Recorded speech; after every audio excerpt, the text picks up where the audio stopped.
Good morning, children. Today we will study factors affecting equilibrium state. Although you have fair idea about these points, still let us revise and let us see how equilibrium gets affected. So first is concentration. Children, what happens? Normally we take it for granted that on the left side we have reactants and on the right side we have product.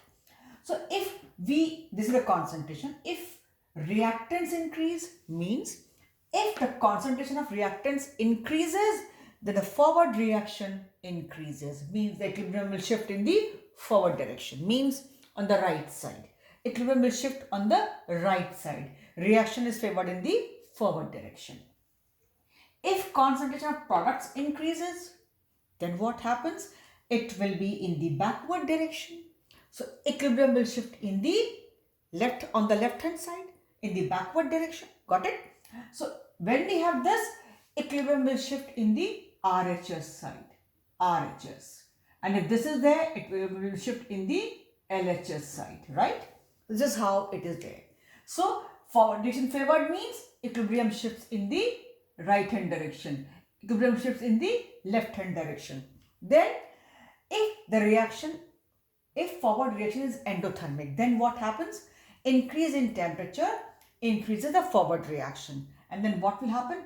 Equilibrium will shift in the right hand side.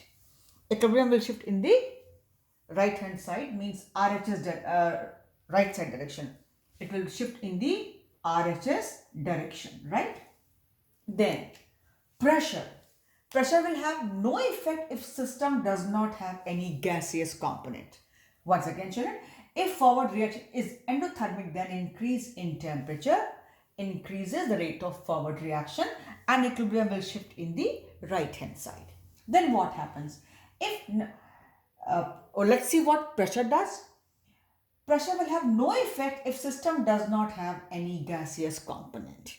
Suppose we have only solids or liquids on both the sides, no gaseous component, then change in pressure will not affect your equilibrium at all. Right? I'm not saying rate of reaction, equilibrium. Because when rate of reaction gets altered, then equilibrium shifts. Here, I'm directly saying equilibrium will not be shifted, it will not be altered, will not be affected if system does not have any gaseous component. Then, again, if number of moles of gaseous R stands for reactant, is equal to number of moles of gaseous product P, then also it will not have any effect. So pressure will not have any effect. You see, children, I have put it this way, that if we have no gaseous component, then also change in pressure will not affect. And if the number of moles of gaseous reactant are equal to number of moles of gaseous product, then to change in pressure will not alter the rate of reaction. But now I put tick here. If reaction proceeds with decrease in number of moles, like you have the reaction N2 plus 3H2 giving you 2NH3. So left side you have 4 moles and that side you have 3 moles, right? Then what happens in such reactions where the number of moles of gaseous products are lesser on the right side, means number of moles of gaseous components left hand side are more than the right hand side where the reaction proceeds, then high pressure favors the forward reaction. For like you have N2 plus 3H2, again I'm saying giving you 2NH3 because the number of moles are lesser on the right side. Such reactions are favored by increase in pressure. That is, with increase in pressure, equilibrium shifts in the side where the number of moles are less, means on the right side, right hand side. Number of moles were less, which side? In that reaction, right hand side. So whichever side the number of moles are lesser, reaction will proceed that side. Here I am not writing left and right because it can be any side. So I again repeat, if the reaction proceeds with decrease in the number of moles or volume on the product side, then the high pressure favors the forward reaction. Right? That is, with increase in pressure, equilibrium will shift that side where the number of moles are lesser. Whichever is there, you will see accordingly.